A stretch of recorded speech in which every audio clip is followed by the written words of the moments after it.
Almost छान शिजलेले आहे. आता हे पाणी काढून घेऊ आपण काटाचं.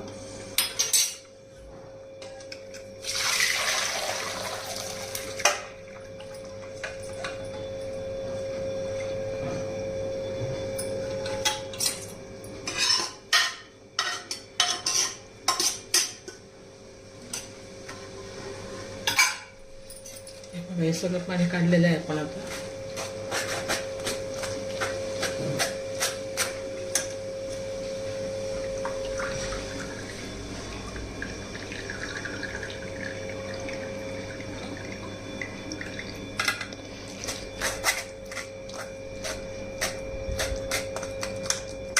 हे बघा आता पूर्ण पाणी काढून घेतलेलं आहे मी. आलेलं राहिलेलं होतं ते पण आलेलं आहे. पण ह्याची आता कटाची आमटी बनवणार आहे मी.